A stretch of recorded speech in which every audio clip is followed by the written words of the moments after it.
ونعوذ بالله من شرور أنفسنا وسيئات أعمالنا من يهده الله فلا مضل له ومن يضلل فلا هادي له وأشهد أن لا إله إلا الله وحده لا شريك له وأشهد أن محمدا عبده ورسوله لا نبي بعده يا أيها الذين آمنوا اتقوا الله حق تقاته ولا تموتن إلا وأنتم مسلمون فإن أصدق الحديث كتاب الله وخير الهدى هدى محمد صلى الله عليه وسلم وشر الأمور محدثاتها وكل محدثة بدعة وكل بدعة ضلالة وكل ضلالة في النار. Hadirin dan hadirat yang dirahmati oleh Allah Subhanahu wa taala. Pada kesempatan kali ini kita akan membahas hadis ya. Suatu hadis yaitu wasiat dari Nabi sallallahu alaihi wasallam kepada Ibnu Abbas radhiyallahu anhuma yang berisi wasiat yang panjang. Di antaranya Nabi sallallahu alaihi wasallam bersabda, "Ihfazillaha yahfazka." Jagalah Allah, maka niscaya Allah akan menjagamu. Ini hadis yang masyhur ya. Bahwasanya barang siapa yang menjaga Allah, maka Allah akan menjaganya. Maka Allah akan menjaganya sesuai dengan kaidah yang masyhur dalam Islam yaitu al-jaza min jinsil amal. Bahwasanya balasan sesuai dengan perbuatan. Maka barang siapa yang menjaga Allah, dia akan dijaga oleh Allah Subhanahu wa taala. Apa maksud dari menjaga Allah? Ya, secara sederhana maksud dari menjaga Allah yaitu menjaga syariatnya, menjalankan perintahnya, menjauhi larangannya. Karena Allah tentunya kita tahu tidak perlu dijaga. Tidak perlu dijaga, tetapi ini adalah uslub dalam bahasa Arab ya, bahwasanya ini maksud dengan menjaga Allah itu menjaga syariatnya, menjaga perintah-perintahnya, menjaga batasan-batasannya jangan dilanggar.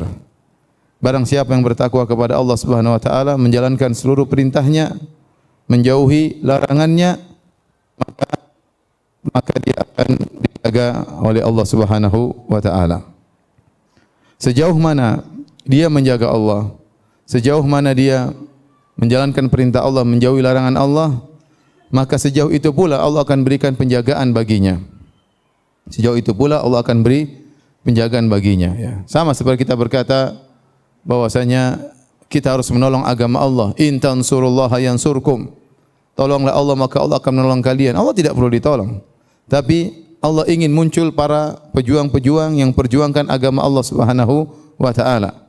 Ada mereka ya, kalau mereka tidak mau Allah akan gantikan dengan yang lainnya. Asalnya dinullahi mansur, asalnya agama Allah akan tertolong. Tapi Allah akan beri kemuliaan kepada hamba-hambanya yang ingin masuk dalam hal ini, menolong agama Allah Subhanahu wa taala. Sama seperti kita berkata bahwasanya dakwah butuh para dai-dai, para pejuang. Kalau seorang sudah dikecimpungkan dalam bidang dakwah, itu adalah kemuliaan baginya. Kalau dia tidak mau berkecimpung dalam dakwah, Allah akan carikan yang lain yang akan berkecimpung dalam bidang dakwah. Ya, jangan sampai dia merasa bahwasanya dia punya jasa terhadap Allah Subhanahu wa taala. Allah tidak butuh mereka, tapi Allah ingin muliakan mereka sehingga mereka bisa masuk dalam bidang dakwah untuk menjalankan dakwah kepada Allah Subhanahu wa taala. Sama agama Allah pasti tertolong. Tapi Allah ingin ada hamba-hambanya yang mulia yang menegakkan hal tersebut, yang memperjuangkan agama Allah Subhanahu wa taala. Demikian pula Allah tidak perlu dijaga, tetapi Allah ingin ada orang-orang mulia yang menjalankan perintah-perintah Allah dan menjauhi larangan-larangan Allah Subhanahu wa taala. Karena ya kata Allah Subhanahu wa taala ya, "Wa may yashkur fa inna ma yashkuru li nafsihi." Barang siapa yang bersyukur, maka dia bersyukur pada dirinya sendiri. Dalam hadis kata Allah Subhanahu wa taala, "Ya ibadi law anna awwalakum wa akhirakum wa insakum wa jinnakum kanu ala atqa qalbi rajulin wahidin minkum ma zada fil mulki syai'a." Wahai hamba-hambaku, kalau seluruh kalian dari awal sampai akhir, manusia maupun jin, semuanya memiliki hati yang sangat mulia seperti orang yang paling termulia. Taruhlah semua manusia hatinya seperti Nabi Muhammad sallallahu alaihi wasallam, tidak akan menambah kekuasaan Allah sedikit pun. Kalau kalian bersyukur untuk diri kalian sendiri. Wa man kafara fa innallaha ghaniyyun hamid. Barang siapa yang kafir maka Allah Maha Kaya, Allah Maha terpuji. Meskipun seluruh manusia kafir, Allah tetap terpuji. Allah berkata, "Ya ibadi, law ana awwalakum wa insa law kana awwalakum wa akhirakum wa insakum wa jinnakum kanu ala afjari qalbi rajulin wahidin minkum ma naqasa min mulki syai'a." Wahai hamba-hambaku, kalau kalian seluruhnya dari awal sampai akhir, jin dan manusia seluruhnya berada di atas hati orang yang paling fajir, yang paling kafir, maka tidak akan mengurangi kekuasaanku sama sekali. Artinya apa? Kalau seluruh manusia hatinya seperti Firaun, kalau seluruh manusia hatinya seperti iblis, tidak akan mengurangi kekuasaan Allah Subhanahu wa taala. Maka seorang beribadah kepada Allah untuk dirinya sendiri dan seorang kafir kepada Allah Subhanahu wa taala tidak akan mengurangi kekuasaan Allah. Kata Allah Subhanahu wa taala, "Wa may yashkur fa inna ma yashkuru li nafsihi." Barang siapa yang bersyukur, beribadah, maka dia bersyukur kepada dirinya sendiri. Wa man kafara, barang siapa yang kafir, fa innallaha ghaniyyun karim. Allah Maha Kaya. Allah, barang siapa yang kafir, Allah tetap Maha Kaya, Allah tetap Maha Mulia. Jadi ini harus kita pasangkan dalam diri kita bahwasanya tatkala kita menjaga syariat Allah, itu sebenarnya menjaga diri kita sendiri. Sebenarnya menjaga diri kita sendiri. Sejauh mana kita punya perhatian menjaga syariat Allah, berjuangkan syariat Allah Subhanahu wa taala, menjalankan perintah Allah, menjauhi larangan Allah, sungguhnya sejauh itu pula Allah akan berikan penjagaan kepada diri kita. Sebenarnya kita melakukan untuk diri kita sendiri. Karenanya Nabi SAW buat satu kaidah, ihfadillaha yahfadka. Barang siapa yang menjaga Allah, Allah akan menjaganya. Adapun bagaimana cara menjaga Allah nanti akan kita jelaskan di akhir pengajian. Namun pada kesempatan kali ini saya akan menyampaikan suatu kisah, ya, bagaimana Allah menjaga hamba-hambanya karena mereka menjaga Allah. Bahkan yang dijaga bukan cuma sang hamba, bahkan keturunannya juga dijaga oleh Allah Subhanahu wa taala. Kisah tentang pernikahan antara Ummu Sulaim, ibunya Anas bin Malik, dengan Abu Talhah radhiyallahu taala anhu, ya. Ummu Sulaim ini adalah seorang wanita salehah yang telah dijamin masuk surga oleh Nabi sallallahu alaihi wasallam. Dalam Sahih Al-Bukhari dari Jabir bin Abdullah radhiyallahu anhuma, qala Nabi sallallahu alaihi wasallam, Nabi sallallahu alaihi wasallam berkata, "Ra'aituni dakhaltul jannah." Aku melihatku dalam kondisi masuk dalam surga. Fa idza ana bir Rumaisa imraati Abi Talhah. Tiba-tiba aku melihat Rumaisa di sana, istrinya Abu Talhah. Namanya adalah, ya, disebut oleh Nabi dengan Rumaisa dan dia dikenal dengan Ummu Sulaim. Tiba-tiba aku melihat Rumaisa, istrinya Abu Talhah. Subhanallah. Apa yang buat dia gerangan masuk surga? Nanti akan kita jelaskan. Wa sami'tu khashafatan faqultu man hadha. Kemudian aku mendengar ada suara langka atau suara sesuatu. Aku bertanya, siapa itu? Faqala hadza Bilal. Itu adalah Bilal. Wa ra'aitu qasran bi fina'ihi jariyah. Aku melihat suatu istana, kemudian di pelatarannya ada seorang gadis. Faqultu liman hadza? Maka aku bertanya, ini istana dan gadis ini milik siapa? Faqala li Umar. Maka dikatakan ini adalah milik Umar bin Khattab radhiyallahu taala anhu. Fa aradtu an adkhulahu fa anzuru ilaihi. Aku pun ingin masuk dalam istana tersebut untuk melihat isinya. Fa dzakartu ghairataka. Maka aku pun ingat engkau pencemburu wahai Umar, sehingga aku tidak jadi masuk. Faqala Umar, bi abi wa ummi ya Rasulullah, a'alaika aghar. Ya Rasulullah, apakah aku cemburu kepada engkau ya Rasulullah? Kata Umar, ya harusnya kau masuk saja, enggak apa-apa. Tetapi Nabi cerita bahwasanya tatkala dia masuk surga dan dia lihat dirinya dalam surga, dia bertemu dengan siapa? Ar-Rumaisa, yaitu Ummu Sulaim, istrinya Abu Talhah. Siapakah istri soleha ini kemudian menikah dengan seorang lelaki yang sangat soleh, Abu Talhah? Anas bin Malik radhiyallahu taala anhu bercerita, Anas bin Malik, qala Malik Abu Anas limraati Ummu Sulaim. Ayahnya Anas, dan dia seorang musyrik, namanya Malik, karena namanya Anas bin Malik. Dia berkata kepada istrinya Ummu Sulaim, yaitu ibunya Anas bin Malik, inna hadzal rajul yuharrimul khamra. Ini Muhammad ini mengharam-haramkan khamar, melarang-melarang khamar. Maka dia tidak setuju dengan dakwahnya Nabi Muhammad sallallahu alaihi wasallam. Fantalaqa hatta Asyam, hatta Atasyam. Maka Malik bapaknya Anas pun pergi menuju ke negeri Syam. Fahalaka hunak, kemudian dia meninggal di sana, di negeri Syam. Akhirnya ibunya Anas, Ummu Sulaim, janda, suaminya sudah meninggal. Faja'a Abu Talha, maka datanglah Abu Talha Al-Ansari radhiyallahu taala anhu. Fa khataba Ummu Sulaim, kemudian dia pun melamar Ummu Sulaim, itu Rumaisah tadi yang Nabi lihat dia di surga.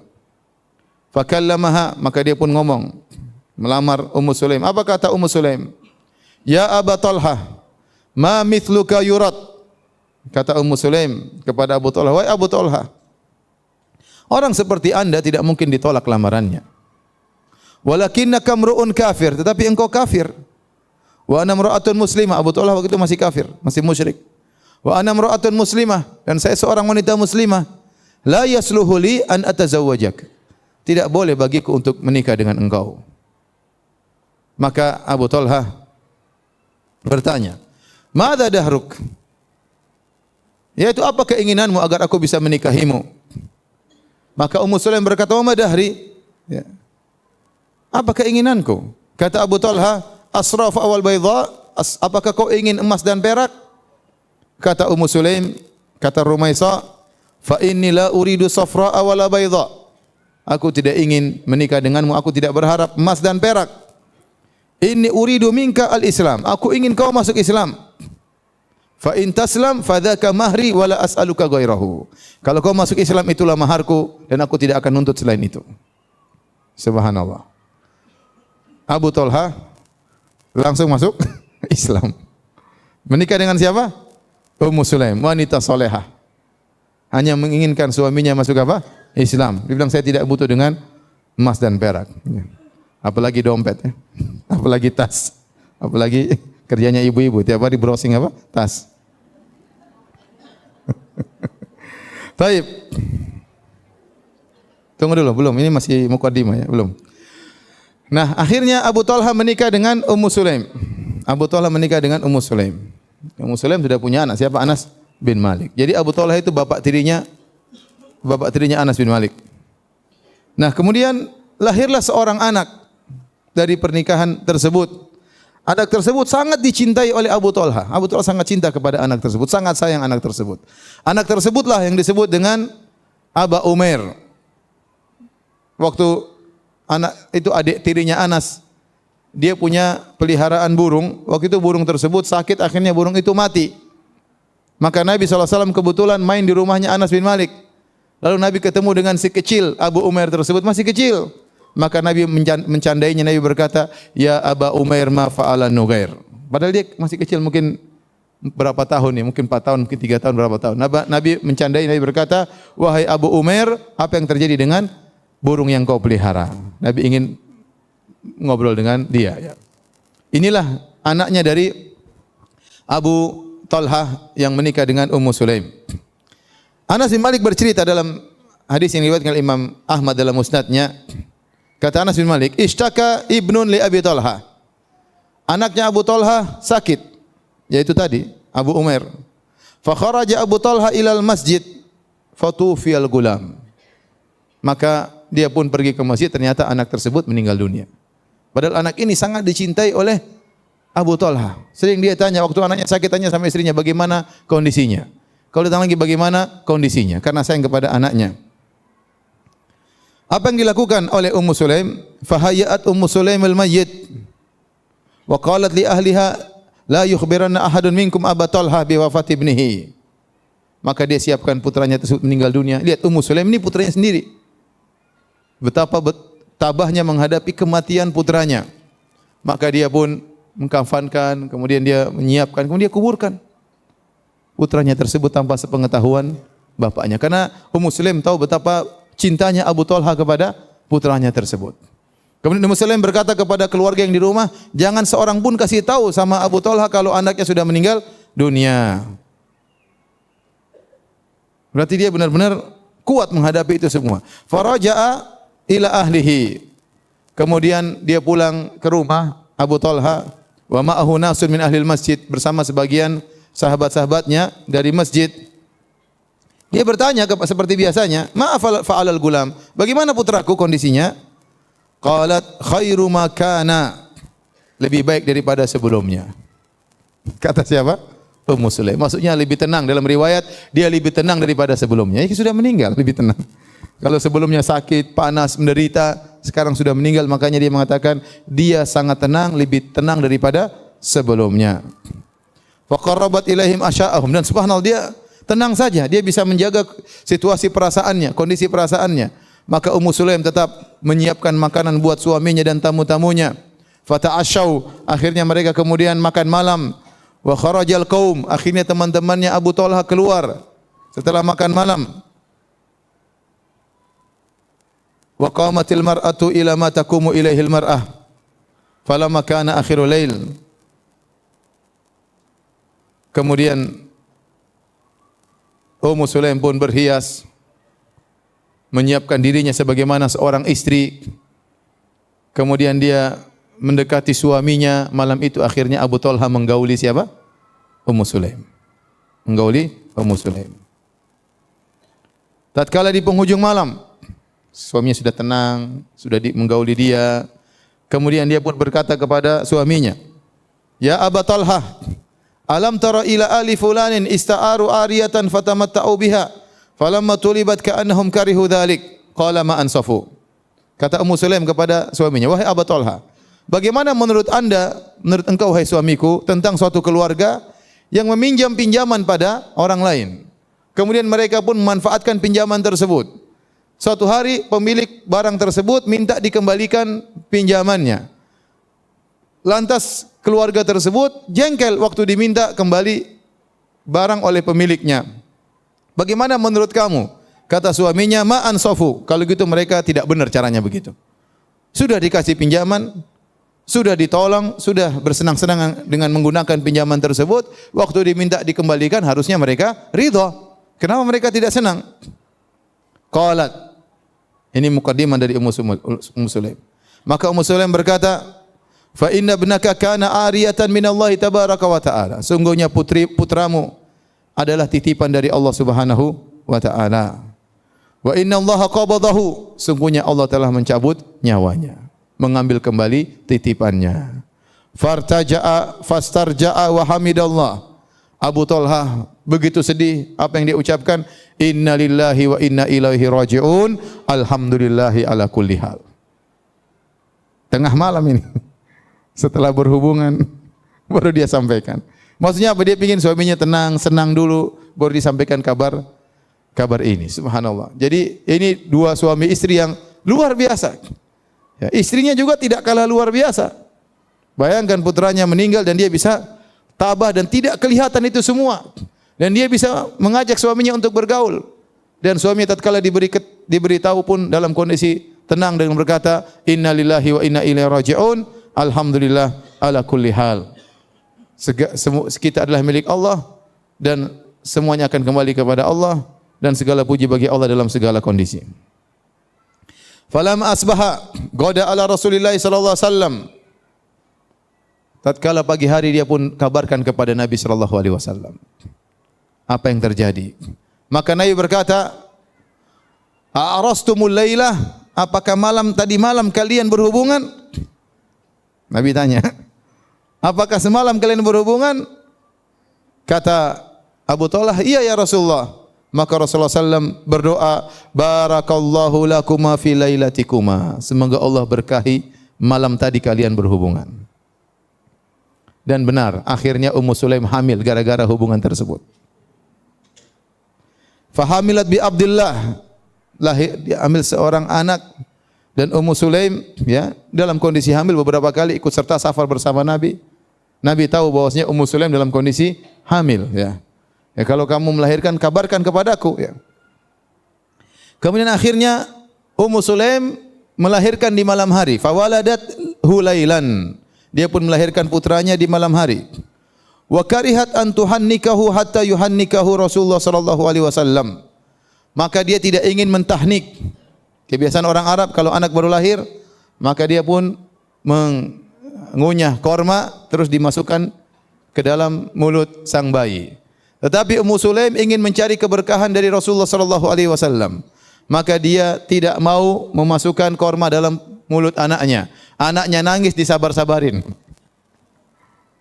Dia bilang, "Wa karihtu an tuhannikahu hatta yuhannikahu Rasulullah." Aku tidak ingin kasih makan dia tahnik korma sampai Nabi yang pertama kali mentahliknya. Akhirnya tatkala besok pagi, fahamalathu ghudwatan wa ma'iya tamaratul ajwah. Aku pun segera bawa putraku tersebut, ya, ini putra yang, ya, buah dari kesabaran suami istri yang didoakan oleh Nabi sallallahu alaihi wasallam. Maka aku pun bawa kepada Nabi sallallahu alaihi wasallam, yaitu dengan beberapa butir korma ajwa. Waktu itu Nabi sallallahu alaihi wasallam sedang sibuk, sedang memberi tanda kepada onta-ontanya, ya. Faqultu ya Rasulullah. Maka kata Anas bin Malik, ya, Anas berkata, Anas yang bawa adiknya, Anas berkata, "Ya Rasulullah, inna Ummu Sulaim waladati Lailah, fakarihat an tuhannikahu hatta yuhannika Rasulullah sallallahu alaihi wasallam." Maka jadi yang bawa putra Abdullah adalah Anas bin Malik, ya, bawa adik tirinya. Maka kata Anas bin Malik, "Wahai Rasulullah, Ummu Sulaim ibuku tadi malam melahirkan dan dia tidak mau mentahnik putranya sampai Anda yang mentahnik terlebih dahulu." Kata Rasulullah SAW, ama akasyai, ada sesuatu yang kau bawa? Aku berkata, tamratu ajwa, aku bawa buah korma ajwa. Maka fa akhadha ba'dahunna famadhaghahunna, Nabi mengambil sebagian korma tersebut, lalu Nabi mengunyah-ngunyahnya. Tsumma jama'a buzaqahu, kemudian Nabi kumpulkan liurnya, fa'aujarahu iyyahu, kemudian Nabi pun masukkan ke dalam mulutnya anaknya Ummu Sulaim, faja'ala yatalammadhu, maka sang anak mengisap-mengisap jari Nabi sallallahu alaihi wasallam makan dari korma tersebut. Nabi berkata, "Hibbul ansar tamr." Sungguhnya kaum Ansar suka dengan apa? Korma. Ini anak sejak kecil sudah suka apa? Korma. Qultu ya Rasulullah sammi, kata Anas bin Malik, "Ya Rasulullah, berilah nama anak ini." Kata Nabi sallallahu alaihi wasallam, "Huwa Abdullah." Dia adalah siapa? Abdullah. Abdullah ini akhirnya menjadi anak yang soleh. Kemudian dia meninggal dalam jihad fisabilillah. Dan dia punya anak 10, anak laki-laki, semuanya ahli baca Quran. Semuanya ahli baca Quran. 5 di antaranya adalah ahlul hadis. Orang-orang terkenal menyampaikan hadis-hadis Nabi sallallahu alaihi wasallam. Di antaranya Ishaq, Ismail, Yaqub, Abdullah dan Amr. Ini 5 bersaudara, semuanya ahli hadis. Dan yang paling top di antara 5 anak-anaknya ahli hadis adalah Ishaq bin Abdullah bin Abi Talha. Ishaq bin Abdullah bin Abi Talha. Ishaq inilah gurunya Al-Imam Malik rahimahullahu taala. Bayangkan Allah Subhanahu wa taala menjaga, ya, Abu Talha, menjaga putranya, bahkan menjaga apa? Cucunya. Inilah di antara makna ihfazillah yahfazka. Kalau engkau menjaga Allah, Allah akan menjagamu, bukan cuma menjagamu, bahkan menjaga keturunanmu. Menjaga keturunanmu. Kita sekarang hidup di zaman yang banyak fitnah. Kita khawatir anak-anak kita rusak. Kita melihat bagaimana para pemuda, pergaulan mereka, bagaimana tontonan mereka, bagaimana pembicaraan mereka, pergaulan laki-laki dengan wanita, betapa banyak perzinahan. Sekarang bukan hanya perzinahan, bahkan homoseksual tersebar di mana-mana. Kalau kita tidak menjaga anak kita, kalau Allah tidak menjaga anak kita, susah kita untuk menjaga mereka. Oleh karenanya kita butuh bantuan, ya. Kita butuh penjagaan Allah agar anak kita bisa terjaga. Di antaranya kita mendoakan anak-anak kita. Di antaranya kita sendiri berusaha untuk jadi orang tua yang soleh, agar anak-anak kita dijaga oleh Allah Subhanahu wa taala. Oleh karenanya dalam Al-Qur'an, dalam surat Al-Kahfi, Allah Subhanahu wa taala juga bercerita tentang hal ini.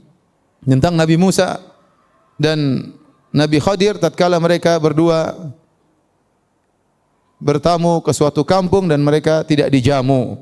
Kata Allah Subhanahu wa taala, "Fantalaqa hatta idza ataya ahla qaryatin istata'ama ahlaha fa abaw ayyudayyifuhuma fawajada fiha jidaran yuridu an yanqadha fa aqamah." Maka berjalanlah Nabi Musa dan Nabi Khadir. Sampailah mereka di suatu negeri, suatu kampung, mereka minta dijamu oleh penduduk kampung tersebut. Fa abaw ayyudayyifuhuma. Ternyata penduduk kampung tersebut enggan menjamu mereka berdua. Karena mereka berdua nabi, ya. Ini penduduk kampung kurang ajar, tidak mau menjamu apa? Nabi. Tatkala mereka hendak keluar dari kampung tersebut, fawajada fiha jidaran yuridu an yanqadha fa aqama. Tiba-tiba mereka mendapati suatu tembok mau jatuh, mau roboh, fa aqama, maka Nabi Khadir pun meluruskan tembok tersebut.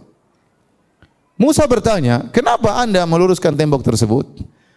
Padahal mereka berbuat buruk kepada kita, kenapa Anda balas keburukan mereka dengan kebaikan?" Maka Nabi Khadir bercerita, "Wa ammal jidaru fa kana li gulamaini yatimaini fil madinati wa kana tahtahu kanzul lahumā wa kana abuhuma salihah fa arada rabbuka ay yablugha ashuddahuma wa yastakhrija kanzahuma rahmatan min rabbik." Kata Nabi Khadir, adapun tembok yang tadinya mau rubuh saya luruskan. Sungguhnya tembok tersebut milik dua anak yatim yang tinggal di kota tersebut. Di bawah tembok tersebut ada harta mereka. Kalau tembok tersebut miring, harta mereka akan kelihatan, akan dirampas oleh orang. Maka Allah menyuruh Nabi Khadir untuk memperbaiki tembok tersebut agar harta mereka tersembunyi. Fa arada rabbuka ay yablugha ashuddahuma. Sampai dua anak yatim ini menjadi dua anak yang dewasa. Kemudian mereka berdua akan mengambil harta mereka. Sebabnya kenapa? Kata Nabi Khadir, wa kana abuhuma salihah.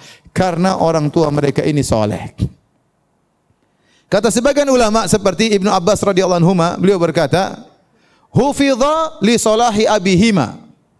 Sungguhnya dua anak yatim ini dijaga oleh Allah karena kesolehan ayah mereka berdua. Dan tidak disebutkan dua anak ini soleh, tidak. Yang disebutkan solehnya bapaknya atau anaknya? Bapaknya. Bapaknya yang disebutkan, bukan kedua anaknya. Oleh karena Syekhul Islam Taimiyah juga menyebutkan, ya, bahwasanya kata beliau rahimahullahu taala, ya, fantafa'a bi salahi abihima wa laysa min sa'yihima. Kedua anak ini mendapatkan manfaat dari kesolehan orang tua dua anak ini, bukan karena usaha mereka berdua. Bahkan dalam sebagian riwayat, kata sebagian salaf, ya, bahwasanya ayah yang dimaksud dalam Al-Quran ini adalah kakek mereka yang ketujuh. Kakek mereka yang ketujuh. Kana bainahuma wa bainal ab as-salih sab'atu aba. Jadi ini anak bin sampai bin yang ketujuh.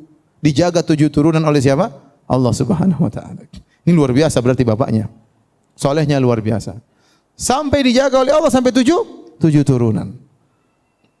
Sampai Allah ngirim Nabi Khadir untuk memperbaiki tembok tersebut gara-gara kesolehan bapak mereka.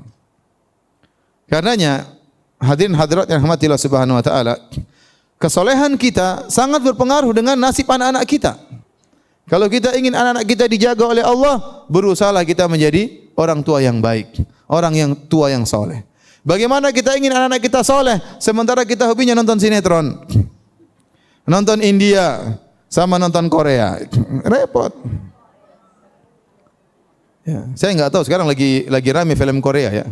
Dulu zaman saya masih kecil nggak ada film Korea. Sekarang sedikit anak-anak muda nonton film Korea, ya. Nah, bagaimana kita mau anak-anak kita soleh sementara kita sendiri tidak solehah, sementara kita sendiri jarang ke masjid yang bapak-bapak, sementara kita sendiri masih suka bermaksiat. Bagaimana Allah menjaga anak-anak kita? Bisa jadi jangan-jangan anak-anak kita menjadi rusak gara-gara kita sendiri yang rusak. Gara-gara kita yang rusak. Oleh karenanya Sa'id bin Musayyib, seorang tabi'in rahimahullah, pernah berkata, "Inni la usalli fa adhkur waladi fa azidu fi salati." Aku salat, kata Sa'id bin Musayyib. Kemudian aku ingat anakku dalam salatku, maka aku tambah lagi salatku. Aku panjang-panjangkan atau aku tambah rakaatnya. Kenapa? Ingat anakku. Raja'a an uhfadha fihi. Aku berharap Allah menjaga anakku karena aku. Ya. Maka seorang tatkala ingin melakukan kesalahan, ingat, ya, dampaknya bisa saja mengenai anak-anaknya. Maka dia berusaha bertakwa kepada Allah. Selain dia berdoa kepada Allah agar anaknya soleh, dia juga berusaha untuk soleh, ya, untuk soleh agar anak-anaknya menjadi soleh dan solehah. Hadirin dan hadirat yang dirahmati Allah Subhanahu wa taala, inilah di antara buah dari menjaga Allah Subhanahu wa taala, maka menjaga orang yang menjaga Allah Subhanahu wa taala. Oleh karena Allah Subhanahu wa taala berfirman dalam Al-Qur'an, "Lahu mu'aqibatun min baini yadayhi min khalfihi yahfazunahu min amrillah." Sungguhnya Allah memiliki malaikat-malaikat yang Allah kirimkan kepada seorang hamba yang bertakwa, menjaga di depannya, di belakangnya. Yahfazunahu min amrillah. Malaikat-malaikat itu menjaga sang hamba dengan perintah Allah Subhanahu wa taala. Dijaga. Kalau ingin melakukan keburukan dipalingkan. Kalau ingin terjerumus dalam kecelakaan dijauhkan. Ya.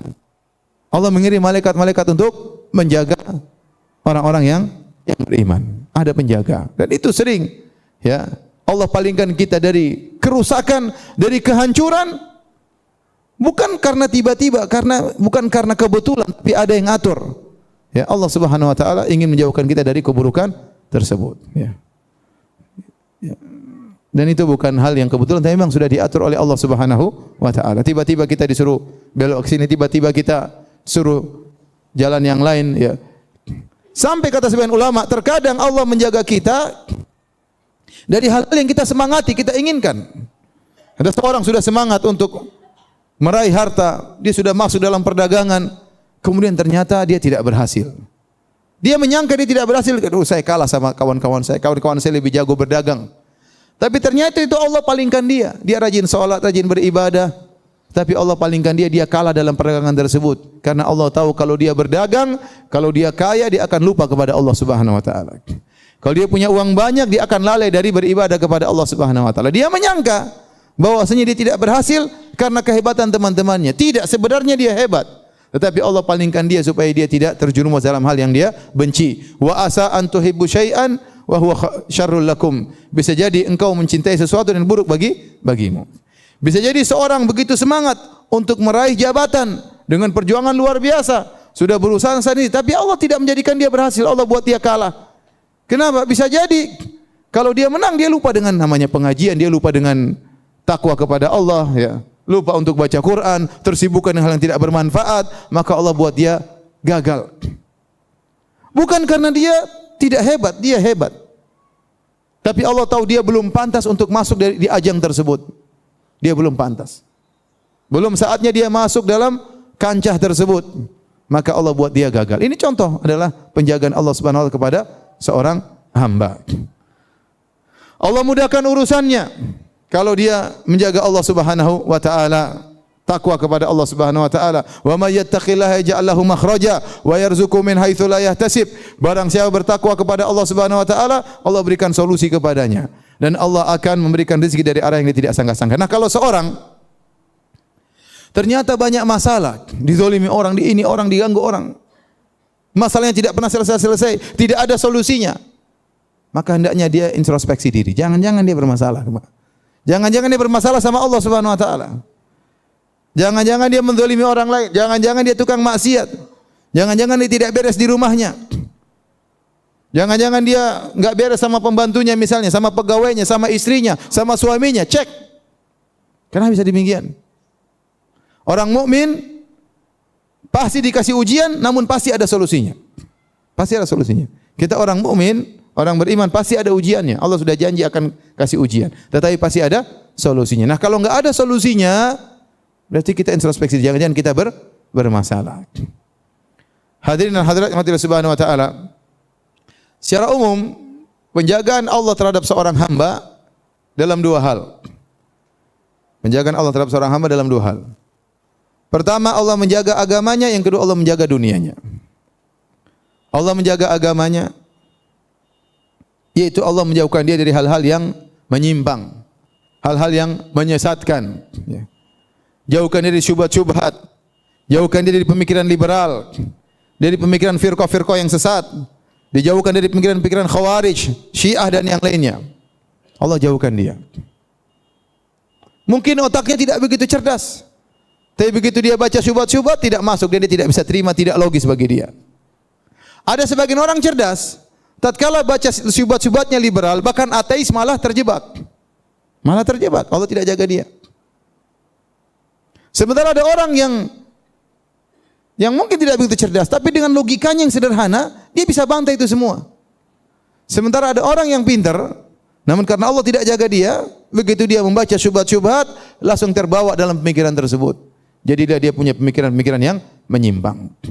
Apalagi di zaman sekarang ini, pemikiran yang menyimpang tersebar di mana-mana. Orang kalau masuk dunia maya, dia akan mengetahui segala model pemikiran.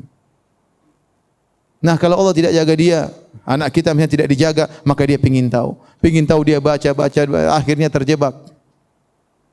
Beberapa waktu lalu ada yang datang kepada seorang tua suami istri, "Ya Ustaz, anak saya sejak tahun ini memproklamirkan bahwasanya dia tidak mau puasa lagi." Subhanallah. Kenapa? Dia ragu adanya Tuhan.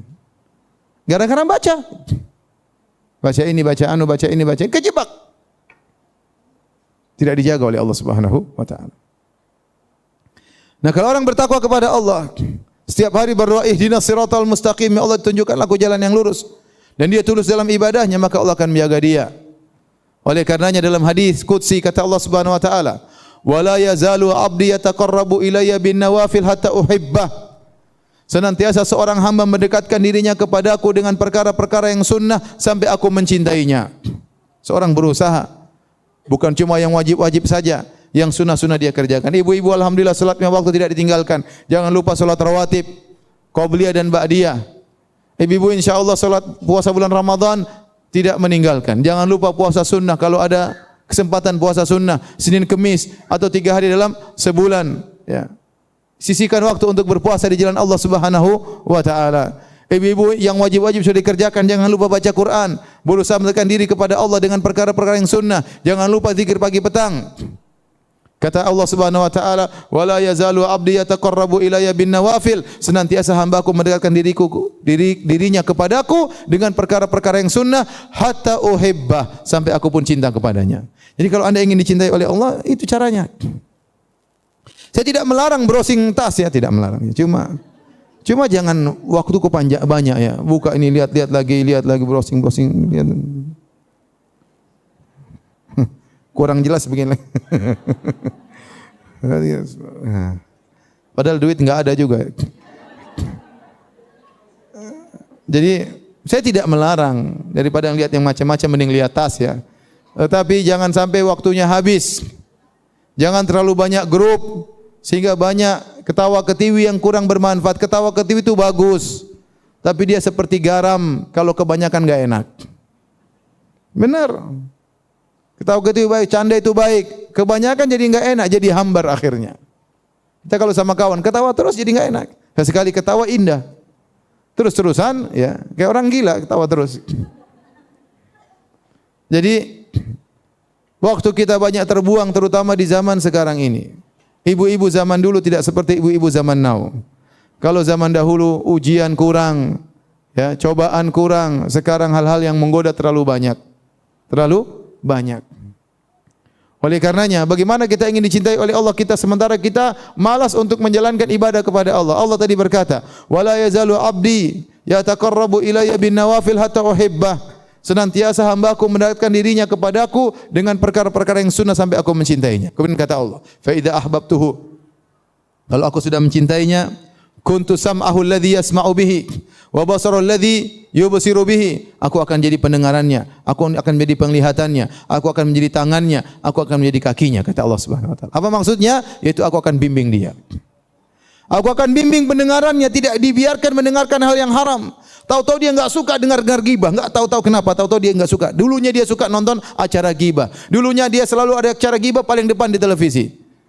Sekarang tiba-tiba dia enggak suka dengan itu semua. Kenapa? Allah rubah hatinya. Allah rubah hatinya. Kalau ada orang datang kepada dia bicara gibah, kata dia enggak. Saya enggak suka. Bicara yang lain aja, saya enggak suka seperti ini. Tiba-tiba dia enggak suka. Kenapa? Allah jaga pendengarannya. Allah jaga penglihatan, lihat hal yang haram dia berpaling, dia enggak suka. Dia enggak suka lihat yang haram. Allah buat dia tidak suka melihat itu semuanya. Tadinya suka jalan-jalan ke sana sini ngabisin duit. Kerjaannya ke mall terus. Tahu-tahu saya enggak suka ke mall.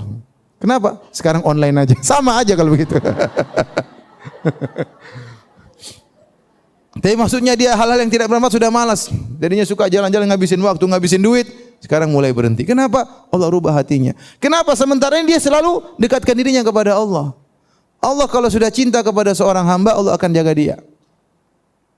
Allah akan jaga dia. Jaga penglihatannya, jaga pendengarannya, jaga lisannya, jaga langkahnya.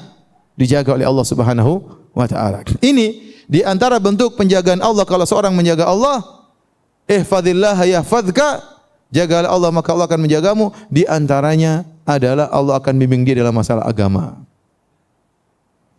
Jadilah dia kalau umrah semangat, kalau salat jadi semangat, kalau salat jadi khusyuk, ikut pengajian semangat, baca Quran semangat.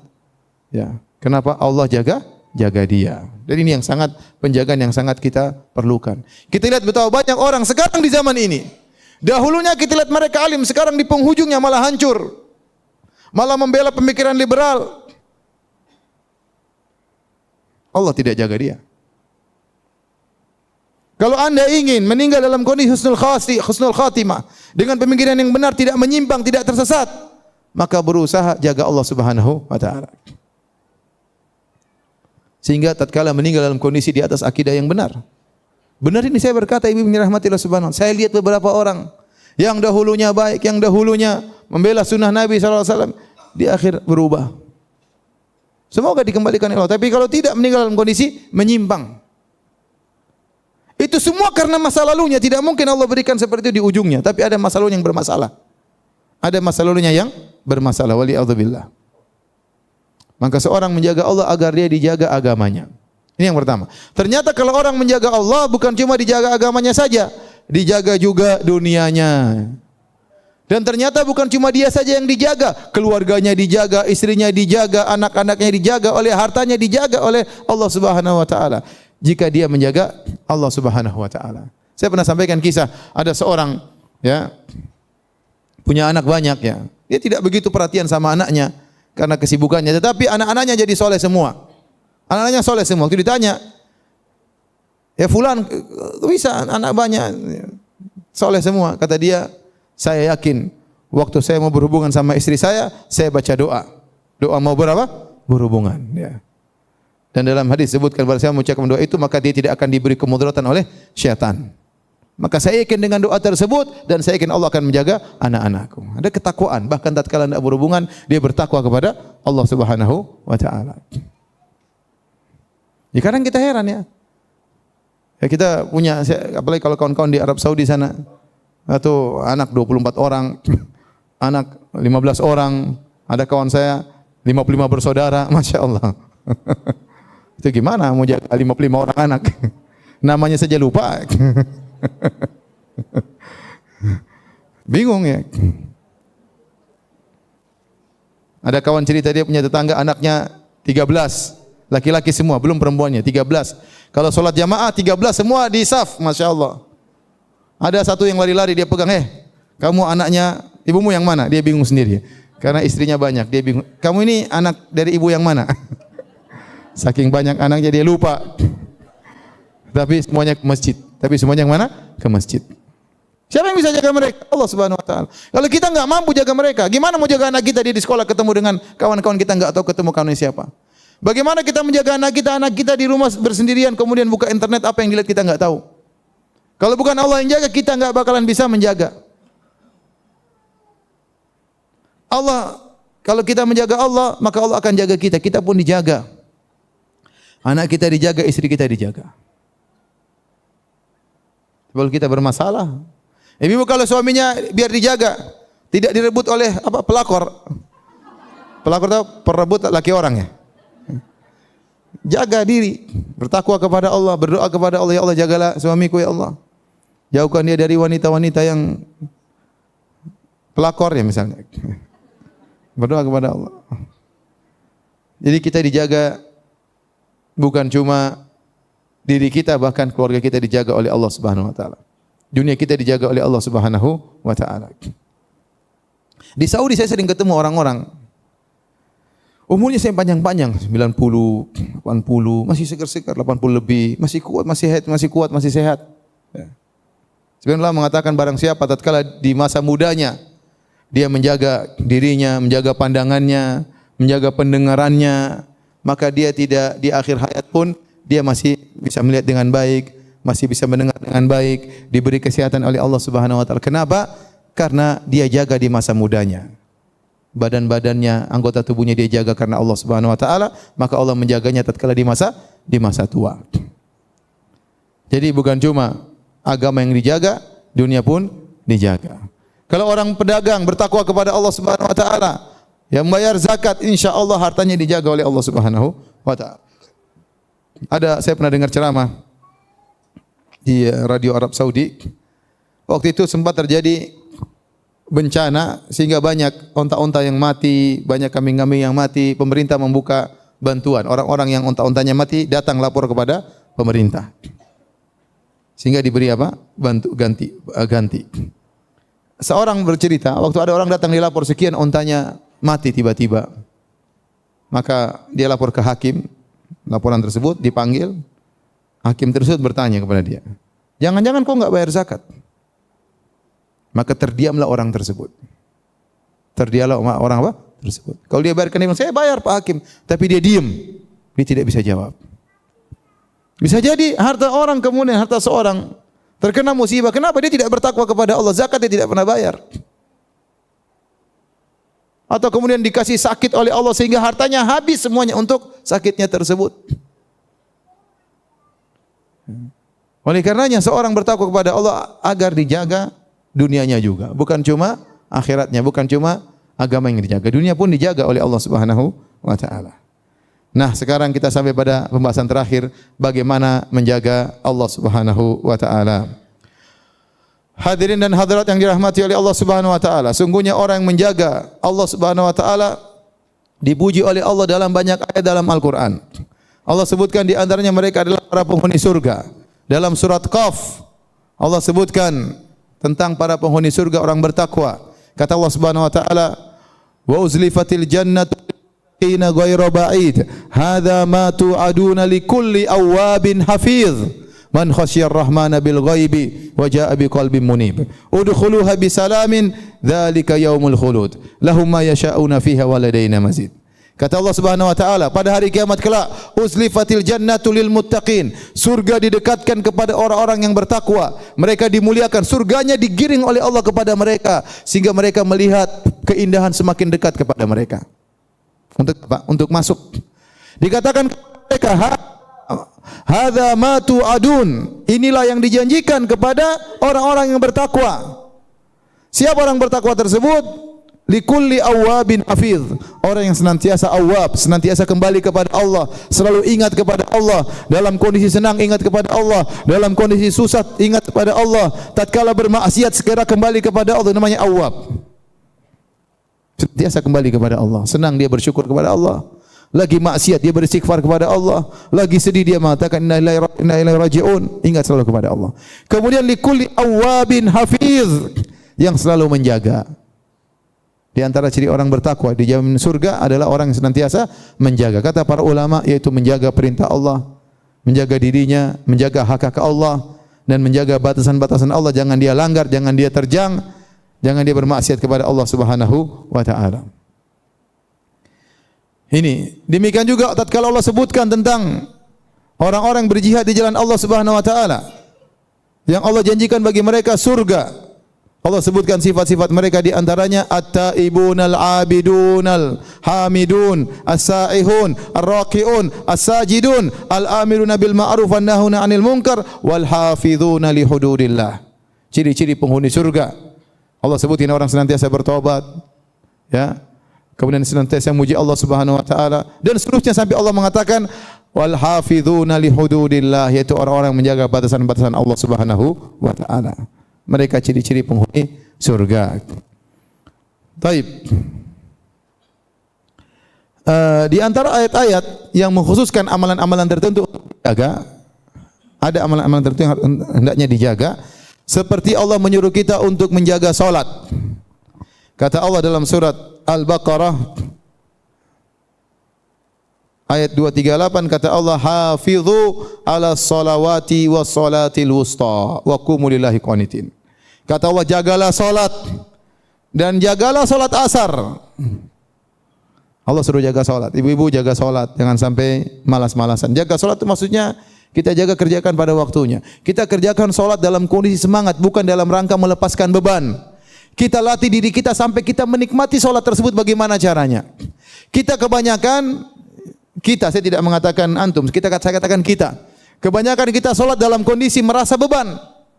Padahal Nabi SAW waktu salat Nabi berkata kepada Bilal, "Ya Bilal, arihna bis salat." Ya Bilal, jadikanlah kami beristirahat dengan salat. Salat itu ada istirahat bagi Nabi. Bukan ya Bilal, istirahatkan kami dari salat. Beban untuk kita tinggalkan, tidak. Tapi Nabi justru beristirahat dalam apa? Salat. Wa ju'ilat qurratu aini fi salat. Kata Nabi, dijadikan kebahagiaanku dalam salat. Seorang kalau ingin seperti ini, dia latih salat malam sampai dia merasa kelezatan dalam salat malam. Bagaimana caranya? Dia berusaha. Memang pertama berat, malas-malasan, lawan rasa kantuk. Bagaimana bangun jam setengah 4 atau bangun jam 3, kemudian salat, bangun jam 4 misalnya, ngantuk, lawan ngantuk ya. Tapi lama-lama dia akan merasakan apa? Kelezatan. Jadi benar dia merasakan salat itu qurratu ain, kebahagiaan. Kalau dia enggak salat, dia enggak tenang. Begitu dia salat, dia merasa bahagia. Dia bahagia dalam sujudnya, dia bahagia dalam rukuknya. Kalau dia sudah bisa begitu, ini orang yang dapat kenikmatan luar biasa. Bukan beban. Ya. Nah ibu-ibu, ya, jangan jadikan salat itu beban. Kalau ibu masih merasa salat itu beban, berarti ibu belum sampai pada derajat yang diinginkan. Maka berusahalah menjaga salat. Jadikan salat adalah kebahagiaan. Kata Allah, wassalatil wusta, dan juga jagalah salat asar. Salat asar jangan sampai kelewatan ya. Terutama orang yang kerja ya, pulang kantor sudah jam sekarang 4:30, nanggung salat asar, kadang-kadang kebablasan ya. Ngantuk, tidur, akhirnya lupa salat asar. Salat asar dikerjakan di waktu yang terlambat misalnya. Kemudian di antara hal yang diperintahkan dalam Al-Qur'an untuk dijaga, kata Allah, wahfadhu aimanakum, jagalah sumpah-sumpah kalian. Kita jangan sering bersumpah, tapi kalau kita sudah bersumpah, catat sumpah tersebut. Jangan sampai kita langgar sumpah tersebut. Allah menyuruh jaga sumpah tersebut, wahfadhu aimanakum. Kalau kita bilang demi Allah, laksanakan sumpah tersebut. Sebagai bentuk kita pengagungan terhadap Allah. Barang siapa menjaga sumpahnya karena Allah, Allah akan menjaga dia. Demikian juga di antara hal yang dianjurkan untuk dijaga dalam hadis, kata Nabi sallallahu alaihi wasallam, la yuhafidhu 'alal wudu' illa mu'min. Tidak ada yang menjaga wudu kecuali seorang apa? Mukmin. Seorang berusaha untuk jaga wudunya. Setiap dia batal dia berwudu. Bahkan sebelum tidur dia berwudu kalau memungkinkan. Dan ini adalah tanda seorang mukmin. Kemudian juga ya, Nabi sallallahu alaihi wasallam bersabda, al-istihya'u minallahi haqqal haya. Hendaknya seorang malu kepada Allah dengan rasa malu yang sebenar-benarnya. Bagaimana cara rasa malu yang sebenar-benarnya? Kata Nabi sallallahu alaihi wasallam, antahfadzar ra'sa wa ma wa'a. Engkau menjaga kepalamu dengan apa yang ada di bawahnya. Itu jaga pendengaran, jaga penglihatan.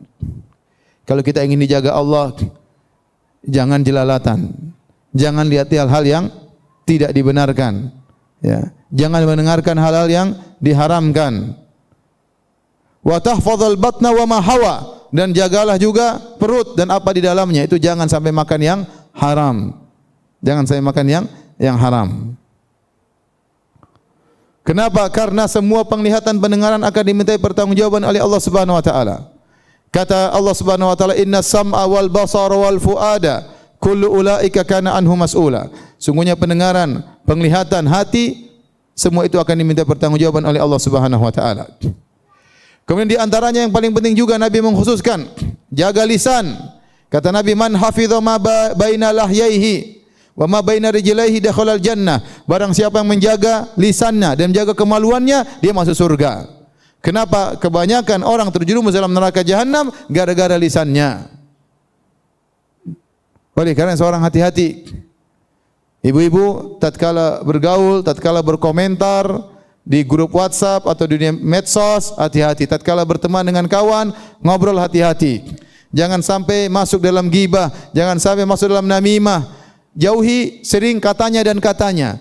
Sungguhnya di antara yang dibenci oleh Allah Subhanahu wa taala qila wa qala, katanya dan katanya. Sekarang zaman ini zaman banyak katanya-katanya. Hati-hati. Jaga lisan. Kalau tidak penting enggak usah dibicarakan. Kalau tidak baik hendaknya didiamkan, enggak usah berbicara.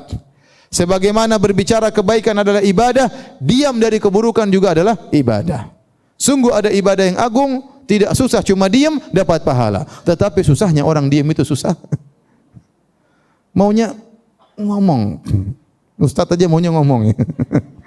Maunya komentar, semuanya mau dikomentari. Ya, tidak semua ente komentari. Ingat, sebagaimana berbicara kebaikan adalah ibadah, diam dari keburukan juga adalah ibadah. Diam dari hal yang meragukan, mendiam. Orang ini ibu lagi ngumpul, kemudian ngobrol-ngobrol, ketawa ke TV. Kita lihat itu enggak benar, diam. Jangan komentar.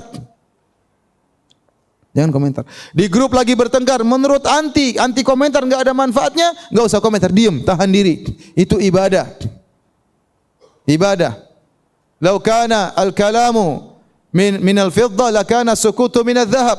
Kalau berbicara adalah perak, maka diam adalah emas. Apalagi ibu-ibu ya. Karena yang suka ngomong itu biasanya apa? Ibu-ibu. Suka komentar apa? Ibu-ibu. Yang sering ember mulutnya itu apa? Ibu-ibu. Ini saya bicara kenyataan ya. Ibu jangan tersinggung. Tersinggung enggak apa-apa juga. Jadi intinya ya, hati-hati ibu-ibu ya. Jaga lisan, terutama di zaman sekarang ini. Jaga tulisan, jaga komentar. Kemudian juga jaga kemaluan ya. Ikhwan maupun akhwat jaga kemaluan. Jangan selingkuh, jangan punya hubungan dengan lelaki lain bagi ibu dan jangan bagi laki-laki hubungan perempuan lain yang tidak halal baginya. Ini sekarang zaman fitnah, betapa mudah kita berkomunikasi dengan lawan jenis yang tidak halal bagi kita. Ya, ketawa ketiwi dengan orang lain, tertawa-tertawa dengan suami orang, tertawa-tertawa dengan istri orang lain, tidak diperbolehkan. Sebagian lelaki kalau sudah telepon sama perempuan lain, setengah jam juga betah telepon. Kalau bicara sama istrinya enggak betah. Cepat, Ma, ada apa sih, Ma? Cepat dong, Ma, cepat, Bapak, Papi lagi sibuk. Begitu ngobrol sama istri orang setengah jam, betah. Ada apa gerangan? Pasti ada kelezatan di situ. Ada syahwat yang tersalurkan. Makanya betah lama ngobrol. Kalau chattingan sama perempuan lain semangat. Kalau chattingan sama istri orang kurang semangat. Sebagian ibu juga demikian, ibu yang kurang ajar ya. Kalau sudah kontak sama suami orang seperti itu, sama suami sendiri tidak bersemangat. Kurang menghormati, kurang menghargai. Sama suami orang benar-benar menghargai. Ini berarti tidak menjaga kemaluannya dan hal-hal yang bisa menjerumuskan kepada itu semua. Baik, jadi intinya, ibu yang dirahmati Allah Subhanahu wa taala.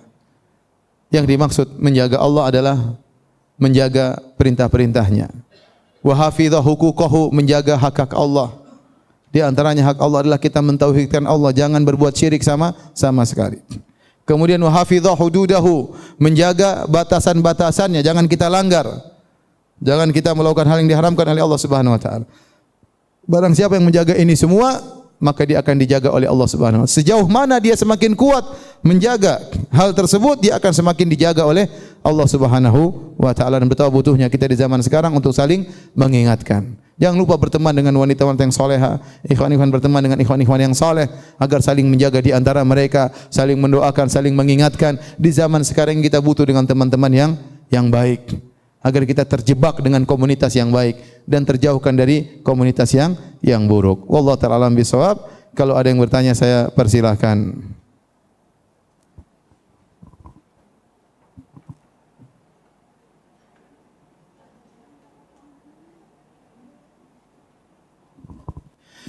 Ibu-ibu yang sudah hafal juz amma coba angkat tangan.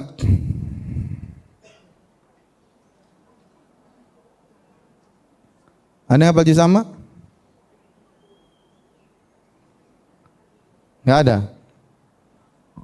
Masa enggak hafal juz amma? Mungkin ada tapi takut riya ya. Juz amma enggak riya kok, cuma juz amma aja kok riya. Kalau 30 juz mungkin riya. Saya ingin tahu ibu ada yang hafal juz amma enggak? Sebanyak ini enggak ada yang hafal juz amma. Terus apa yang dihafal?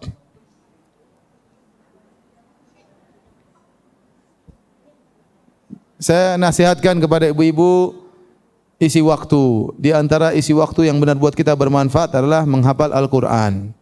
Bikin kelompok grup-grup hafal Quran. Tidak ada kata terlambat. Ya. Umur 50, umur 60 masih bisa hafal juz amma. Ya. Kalau hafal Qul huwallahu ahad, Qul a'udzu birabbinas, insyaallah semuanya sudah hafal. Ya, 3 kul, tambah lagi Qul ya ayyuhal kafirun, 4 kul ya. Ya. Tetapi amma yatasaalun dan lainnya juga dihafalin. Kalau sudah punya hafalan surat-surat tersebut, nanti banyak faedahnya, semangat salat malam. Kalau lagi nyetir bisa sambil murojaah. Banyak manfaatnya, akan merubah kehidupan seorang. Tapi kalau tidak ada yang dihafal memang kurang semangat salat malam, ya. Maka saya sangat berharap ibu-ibu kalau ada waktu bikin grup untuk setoran hafalan. Enggak apa-apa satu hari satu ayat. Apa susahnya sih? Insya Allah enggak susah. Memang pertama kali berat. Namun kalau sudah satu surat kita hafal, insya Allah mudah. Otak ini perlu diasah. Kalau sudah terasah, mudah nanti insya Allah. Ya. Ibu insya Allah hafal juz amma ya sebelum meninggal ya.